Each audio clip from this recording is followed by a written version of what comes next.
Hello, everybody. We're excited you're joining us today. Hello, Hey, podcast world. Graciela. How you holding up? Girl, whoo. We're doing good. We're doing good. Like life comes at you fast. I'm like, are you changing your mind at all about being my new co-host? Oh my God, no way. Are you kidding? My family is thrilled that I don't have to call them and they don't have to listen to me chat anymore because I get to spend hours on here with you all. It's wonderful. How's work been for you? Work's been good. You know, a lot of this pregame, I call this the pregame warm-up here, the chit-chat between Graciela and Julieta. It comes from stories of people that come and lay on my table. And last week, or maybe it was the week before, I don't know, time's not real anyway. So but one of my male clients, like as we finish our session, he's on his phone and I see like something's up, and he goes, my uncle just died. And it brought this whole conversation because he wouldn't cry. He would not cry in front of me. Sure. And I tried to explain to him that, because he's a real macho man, military, all that. Men don't cry.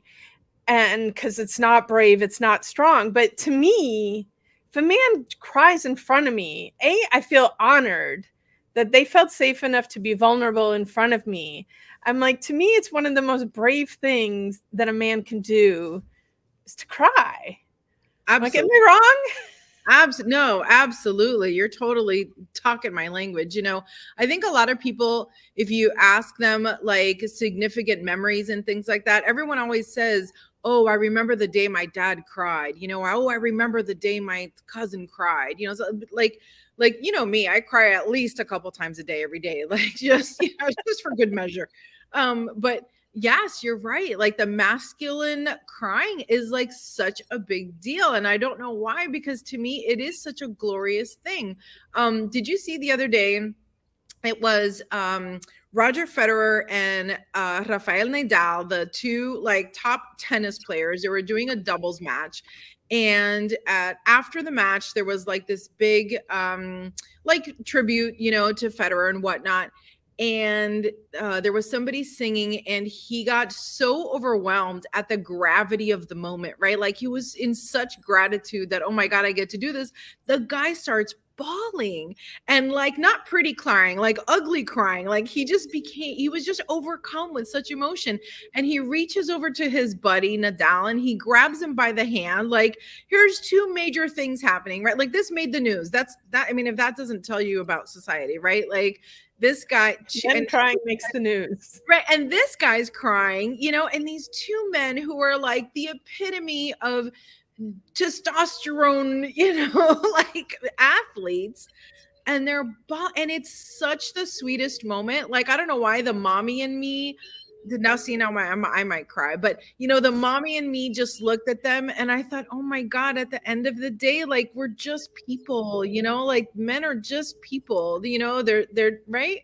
Like Well, and I hope that like them capturing that on television for the whole world to see, I'm hoping that sends out the message to men that it's okay to cry. Absolutely. And like it feels good when you cry because it shows that you're human, that you have compassion, that you have a heart. Because too much, it's like men are soldiers and men are workers and men are robots. And so to see that true emotion come out, just it feels good. And honestly, it truly, for me, crying is an involuntary act. Like I never say to myself, I'm going to go to that event and get on stage and pick up a microphone and immediately start crying. Like I really don't do that. When I plan stuff in my head, I'm really like at my best, right? But you're overcome with emotion. So I'm curious, like, how do men feel when that involuntary action comes up? Like, it's got to be physically painful to like bury that back down, right? Like, that's really interesting. In my house, we have 4 kids total, 2 kids left in the house. And, I have boy, girl twins, and my son is a sensitive human being. And my partner and I, we've always allowed him to feel all of his emotions. Same thing with my daughter, like what you feel is important. Checking in with your body is important. And if something moves you to tears, how lucky are you? You know, Edgar Allan Poe, I quote this all the time. He says, true beauty moves you to tears. You know, sometimes you cry because you're sad. And man, sometimes you cry because it's so good, right? I think that's what happened between Federer and Nadal. You know, they just had such a moment. The beauty of it just doesn't fit inside your body anymore. It's got to come out from somewhere, right? Absolutely. Girl, I could talk about this all day long. I love this. So, and interesting that we were talking about this because today we have one of those things that doesn't happen a lot on Voices of the Goddess, but we have a man on the show as our guest today. How So exciting. let's bring him on. Yes, sir. Hello, Michael. Welcome to the show. Hi, thank you so much for having me. I'm blessed to Michael DeSanti. So exciting. Thank you. Thank you. It's great to spend time with you both. So will you please take a moment and introduce yourself to our audience, tell them who you are and what you do? I'd actually love to keep listening to your conversation. I think that was a great conversation. I forgot I was even part of the show. Michael, that can be arranged. You know, we do happy hours here. You can come listen to us all the time. That was very wow. Oh, keep going, keep going. Okay, for brevity, I'm Michael DeSanti. I'm a men's life coach. I work with growth-minded men to overcome limiting beliefs so that they can live lives of fulfillment and passion and purpose. And I do one-on-one coaching. I'm an author. I also run a online group called Find Your Tribe for men, and also a mastermind of that called the Inner Council. And then I also host epic retreats for growth-minded men and women. That's the brevity of what I do. That sounds like a long to-do list. I know how many spreadsheets that life takes, Michael. It does. It takes quite a few. It actually, for me, it takes an effective team. Mm-hmm. I live as well as I can to outsource anything but genius. So the things that don't require me, I let go of that control. So I have amazing teams that help me keep that life together. My wife being one of them. Of course. Yeah. I think we just hit our first nugget tweetable right there. I mean, outsource anything but genius. My God. This stuff just rolls off you, Michael. This is amazing. Well, you know, I think people, I get all the time, especially with a lot of the men that I coach, about how people are so overwhelmed. And I can guarantee there's things on your plate that you're doing that you probably should not be doing, or that you could automate or delegate or eliminate. Yeah. And so if I have to be in control of everything, I'm just going to just overstuff my plate. And there's people that I know can do a lot of things better than I can. So I'm not going to try and overcompensate. I'm going to let them do it. And this way it keeps me focused and present on, why I'm here and what I'm up to. Very powerful. Thank you. Julietta, do you want to start with the first question, or shall I? When I thought about this, like, we switched things, but then I'm like, should we switch them back? I never remember. So you're talking this episode. I'm going to take over, and I'm taking over, and we're switching back because we're going to do the book question first. Okay. But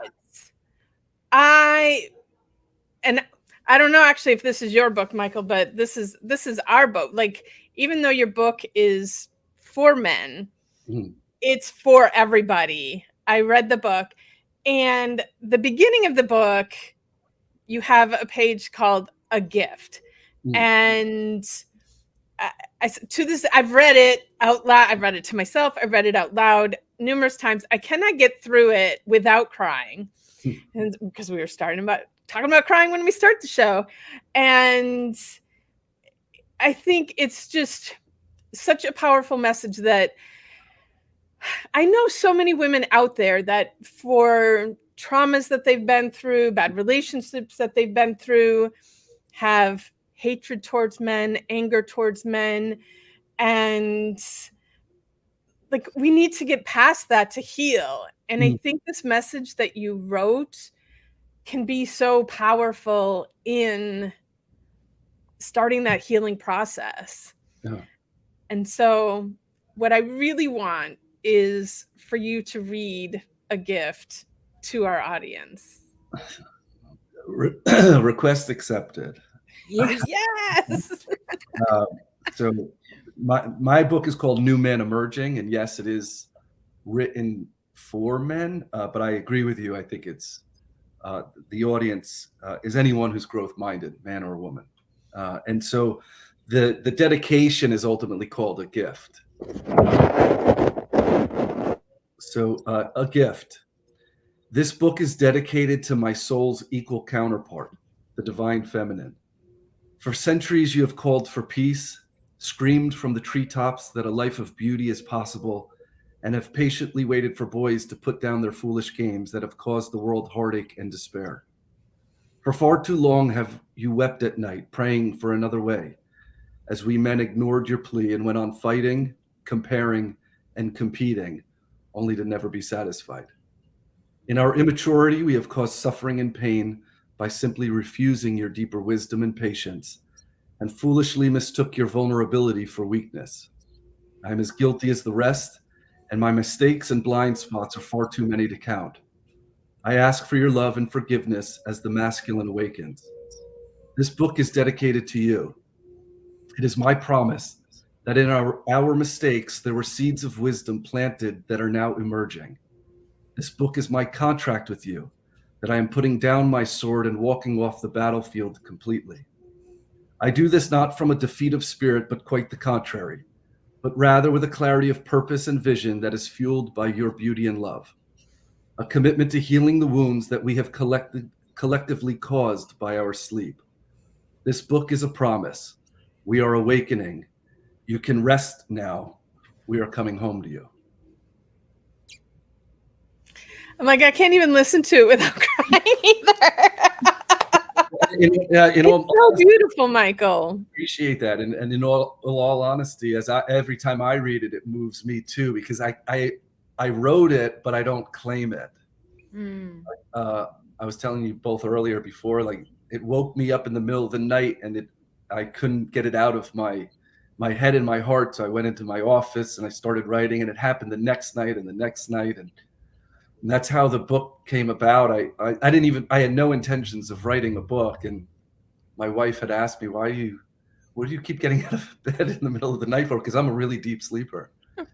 And I read it to her, and my wife said, you need to write a book. And I first wrote it off. I said, no, I don't have the time or the schedule to write a book. And then later that day, we were visiting my mother, and my wife had said, read what you wrote and what you read me to this morning to your mother. And I read it to my mother, and my mother said, you need to write a book. And then I said, well, if the two most important women in my life are telling me to write a book, I must need to write a book. Talk about voices of goddesses being right in your ear. Yeah. Oh, yeah. They're in the house, Michael. You're in the house. I love how you said that the inspiration just came to you and you just had to get it out. And you hear this from writers all the time. Elizabeth Gilbert in Big Magic, she talks about how ideals are floating out there in the universe, and sometimes you get access to them right in moments of clarity, and you pluck those ideas and you put them out there, and just not because you think it's a good idea, but because you have to, right? Like, this is your experience, right? You had these ideas and you just had to get it out. And I know we talked a little bit earlier about formal training to be a writer and things like you are a writer. That's what that is. That's what that is. It's beautiful. Thank you so much. It's so funny because this kept happening night after night. So when I said, okay, I'll write a book, and I made that commitment to my wife and to my mother, I thought, oh, I'll just get inspired downloads and that's how I'll write the book. And the moment I made the commitment, it all dried up. I had this idea of like, oh, I'll have this like feminine inspiration and creativity. And then when it dried up, it was for me, it was actually, no, I made this commitment. I need to sit down every day at this time, undistracted, and whatever comes and get it out. And for the first few, I said I wanted to write a book of 50,000 words. And for the first 25,000, I was like, this is like a masculine grind. Yes. And then as soon as I was halfway, it all flipped. and then it just became this like creative force that I found was so much more feminine and fluid. And I remember writing and surpassing 50,000 words almost effortlessly. So it's this combination, I think, for me, of masculine structure and feminine inspiration, and that put the book together for me. And we talk about, how this show is for everyone. It's Voices of the Goddess, but it is for all, about all, right? We are one, all together. So the fact that every experience that we have has those masculine and feminine energies to it, and I know we're all waiting for like the easy flow, but yeah, the universe says sometimes you just got to do the work. Yes, indeed. I think that's how Hemingway wrote. He sat in his little loft and threw down the little. He had a hanging. What's that thing called? Like a rope bridge, basically, between his main house and his guest house, and then the guest house is where he wrote. And then he would throw it down so no one could visit him. So. Yeah, well, I certainly wouldn't compare myself to Hemingway, and I pretty much. And guarantee he used a little more whiskey than I did to write his books. But not as many tears, Michael. Not as many tears, I'm gonna guess. So you're uniquely positioned. Perhaps. Thank you. I have to say, I think part of what like gets me so emotional about this, and we were talking about Egypt in our past episode, and Egypt, I went for the first time. It's now almost 5 years ago. And last year I went for the second time. But on that first trip, just visiting all the temples and connecting with Isis and Hathor and Sekhmet. And their message was continuously that for this healing to happen, like women need to step into their true sacred feminine so that it allows the divine sacred masculine to come through.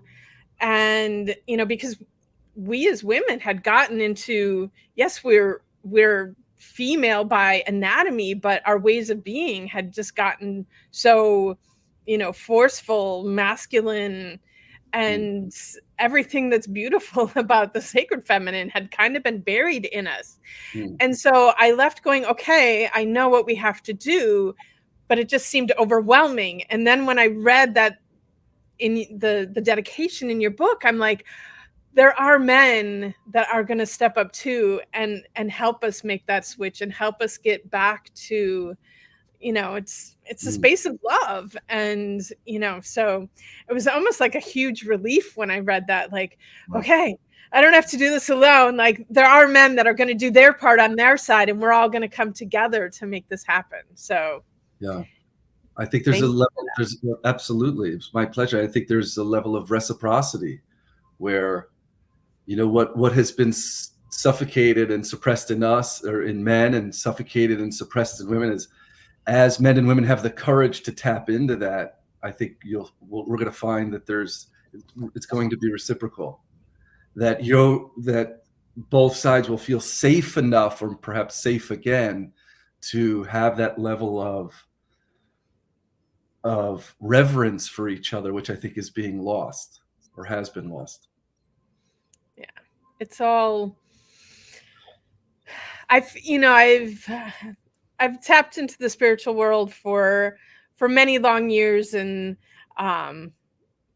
early on, it felt overwhelming that there was never going to, get the 2% or whatever it is that we need. But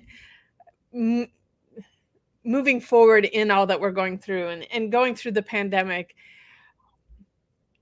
even though things sometimes seem like they're getting worse, I can see that more people are awakening and that we're getting there. And I do hope that we make the shift in my lifetime, to be able to witness it, or at least make great strides in getting there. But I definitely see a difference now compared to, 30 years ago when I started the spiritual journey. So we're making progress. But, I've made the call that this is the book that Michael wants every goddess to read. But was there another book that you wanted to share, or? Well, that works for me. You know, I think that for me, yes, there is. One of we were talking about, or you both were talking about men crying, and earlier before I got on, there's not a lot of books that move me very emotionally. I think I tend to read books that are in that philosophy or psychology and that personal development and growth. But one that really moved me was Broken Open by Elizabeth Lesser. That I remember my mother recommended it to me years ago. And it was her whole philosophy of calling it Broken Open was really about the rose, a tightly wound rose. And in order for it to really blossom, it has to crack open some of those painful, dark spots. And she tells her personal story of really breaking open and using the difficult parts of her life to reconnect to her authenticity and to her spiritual self. And it's a very, it's not very woo-woo-y and things, and it's very pragmatic and just very beautifully written. And I remember certain chapters closing them and being really moved emotionally. So that moved me for sure. I'm sure there's many of them, but one that stands out would be that Broken Open. That's Love awesome. that. I definitely wrote that one down with a quickness. I love the idea that having emotions and crying and things like that, like the idea that masculine is strong and feminine is weak, right? Like there's such a flaw in that. And so I'd love to push out that message that being feminine and having feminine emotions, quote unquote, is not a sign of weakness, right? Like you in your dedication, you mentioned about a shield, right? And a friend of mine has I think it's somewhere in the Buddhist philosophy about you don't have to be the sword, you can be the shield, and there's a lot of different ways of being the warrior, right? And so I really love that. What a great recommendation. Did we have I can ask about the success story, Julietta? Yes, You can. I know she took over all my order of questions, so now I'm all out of control. But we've talked so much about what you do and how you do it. Give me one of those really great success stories that keeps you inspired to keep on doing what you're doing. I mean, there's a difference between a vocation and an avocation, right? Like what keeps you going? Oh, wow. I mean, there's so many success stories where I feel privileged to even be a small part of them. But I think one of the biggest, I maybe can say is the biggest because he continues to make such a influence and impact on my life personally, is I met a man almost, it's got to be 6 years now. And we were together on a mastermind where I was a coach and he was a participant. And one of the other gentlemen there is a lot more blunt than I am. This man that I'm talking about was really shut down, really guarded. There was a toxicity about, I think, his life, his marriage, not him, but one of the gentlemen that I was coaching with, who was more blunt than I was, said, "Hey, listen, if you're like this in a year, lose my number." Wow. When we left the mastermind, he came home and he called me and he said, "I need help." And he lived in Pennsylvania, and my wellness center at the time was in New Jersey. And he hired me for 3 years. And he would drive once a week and over an hour each way to sit with me for an hour and then drive back. Wow. And he radically shifted his life. And at the time was in a marriage that wasn't working, never wanted children. And today he's happily married, has 2 little girls, and he's now made such a transformation. He's my main coach that I pass certain things off to, and he's on every call of my group called Find Your Tribe because he's now my main coach that I pass things off to. That is Wow. amazing. And and it's so funny because when the men come into Find Your Tribe, the online program, they see this gentleman as like, wow, this guy's such a beacon of light and positivity. I'm like, hey, you should have met him 6 years ago. And so we laugh at it all the time. And he's a really inspiring story. And then now he's building his own coaching practice, and it's been amazing to witness his transformation. It speaks a lot to, just keep showing up, right? Just keep showing up, even if it's uncomfortable, even if you think it might not do the thing that you think it needs to do, right? But just having that seed of hope, that seed of, okay, I know that it's in here somewhere, right? That's incredibly powerful. I'm so excited for your business and all of your multimedia outlets. How exciting. Thank you. Awesome. So one other thing that we would like to know is, what is the best piece of advice that you've gotten from a woman, something that shifted your life? Aside from your wife and mother telling you to write a book. Well, okay, we've got that. I think for me, my mother is not someone who she speaks straight, don't get me wrong, sometimes too straight, but she would probably argue my point. But I think for my mother is more of, let me demonstrate it rather than say it. And I think my mother's life and what I've learned from her is to be brave and to be yourself truly and genuinely, authentically, is going to require your bravery. And so I think for what my mom has demonstrated and shown me and advised me is to speak my truth and never forget that it's going to require bravery. So true. Yeah. I think we might need to have this woman on the show. I mean, she's featured heavily in our talk today. I think you should. She would do it kicking and screaming because she doesn't like to be the center of attention, but I think you should push her on it for sure. Well, tell her it requires bravery. Yes, yes, it does. It does. And my mother wrote a book too, as well, on her story and her upbringing. It's called Unheard Voices, and my mother has a fantastic story that I think a lot of women can pull a lot of value from, and she continues to today. Absolutely amazing. How fortunate for you to be in that environment growing up. How wonderful. Yeah. So with all your adventures and all your things and all the bravery and all the things that you've done, it requires a lot of risk and things like that. And sometimes it works out and sometimes it doesn't. So give me a really great moment in your life, something that you've done that you will never regret, for better or for worse, just something that's no regrets. Like, it happened and it's part of my life. That I'll never regret? Yes. I will never regret asking my wife to marry me. Oh, how beautiful. Oh, now you're just trying to charm us all, Mike. No, of all the things, well, I'll say this.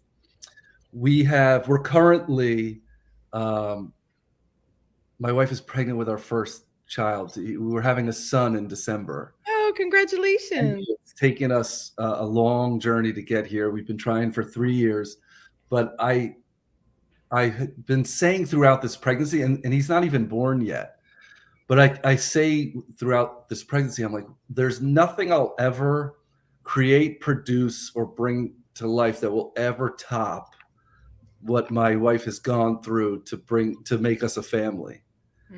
Like that miracle of, and I think for us, it's even beyond a miracle because it's been so long and so much effort just to get pregnant, where there's some people that just walk into a room and they get pregnant.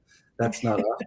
So I think innately that there's nothing I'll ever create that'll ever come to that level of bringing a child into the world. And I know no matter what, even what has led up to some of the challenges in my old relationships, and I would go through those 100 times over if it meant meeting my wife. So I know there's never a doubt in my mind that I will ever regret meeting my wife or asking her to marry me. Beautiful. And I'm excited because hopefully this baby's going to be a Sagittarius. We'll We'll see. We find out soon when the actual date is going to be. So we'll see. I'm But rooting for Sagittarius. That's hysterical. You know what I love about having twins is like I had this little sociological anthropological experiment at home, right? Like boys, girls, what are they born with? What are they not born with? What's nature? What's nurture? You know? And when you do the work that you do, like I'm sure all of that is in the back of your mind, like, oh, when my son comes, I'm going to XYZ, right? And as a mom, I'm just going to warn you, it's never what you think it's going to be, and it's always better than you think it's going to be. I've gotten that advice, from a lot of people similar to yourself that really do the work. They say, it's what you think and what life has in store are not always the same thing. Yeah. And rarely are they. And I think, to make a valuable point for your audience, I should say, I've been reading a lot and learning and asking advice on parenthood and especially on fatherhood. And one of the things that is becoming a theme, at least in my perception, is I think the older generations, like my father, the mindset was to be a woodworker. Mm-hmm. I need to take this block of wood and I need to shape it into something. Like that was how my father raised me. Like, here's this thing and I need to make this kid or this son something. And the mindset now is more, don't be a woodworker, be a gardener. Yeah. And nurture the soil and weed it and protect it and give it and give it love and food and nurture it and allow it to become what it's destined to become. And rather than force my son to become something, is really just to support him to be what he's destined to be. So that's like the mindset I'm coming into parenthood with.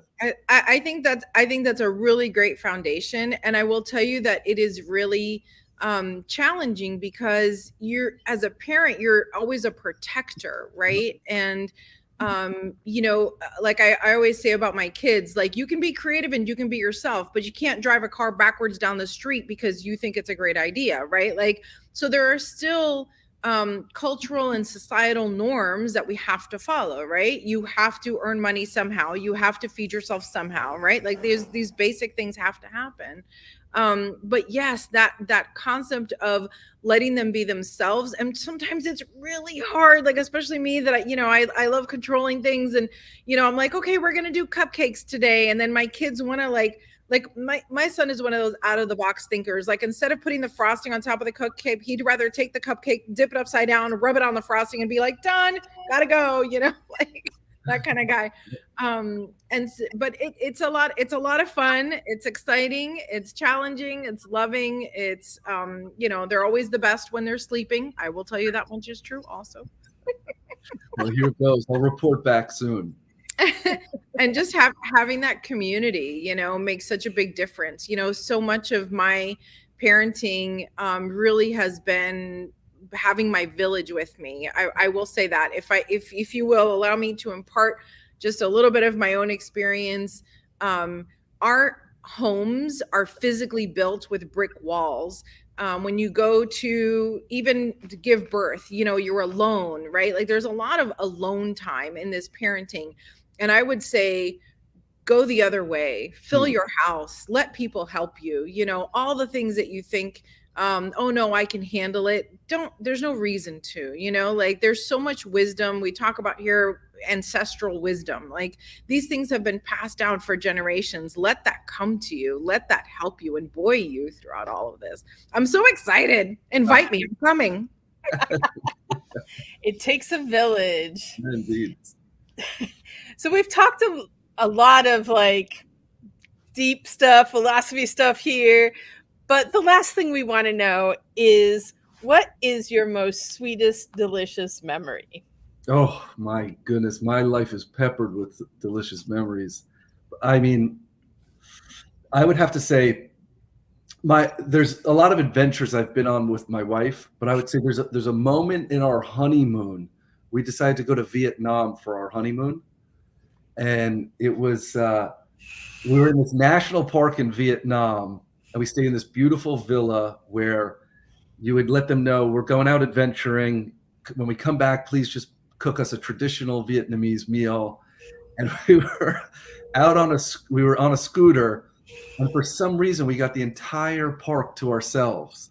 And my wife is on the back of the scooter.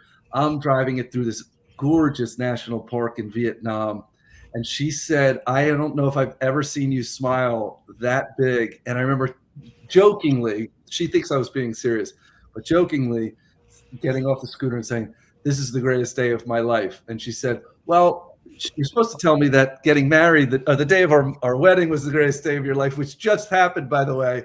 But we still joke to this day about the greatest day of my life was a scooter in Vietnam. But I would say that moment being so remote with my wife, disconnected. This was actually at the beginning of the pandemic as well. So we just had no idea what was going on in the world. And it was just my wife and I just adventuring around, doing what we do, having a blast together, and then coming home and feasting together. And I would say that day overall, minus my wedding day, was probably the juiciest moment.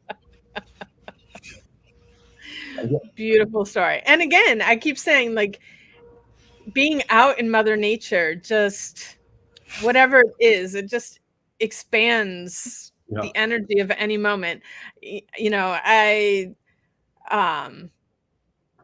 To try and, yes, there were wonderful moments that happen indoors, but it just seems when you're outdoors and, Mother Earth is there, like, it just lifts everything to a new level. I'm in total agreement. I would say that if I were to download all of my, like you call delicious moments in life, I would say that 95% of them had nature involved or feasting together involved.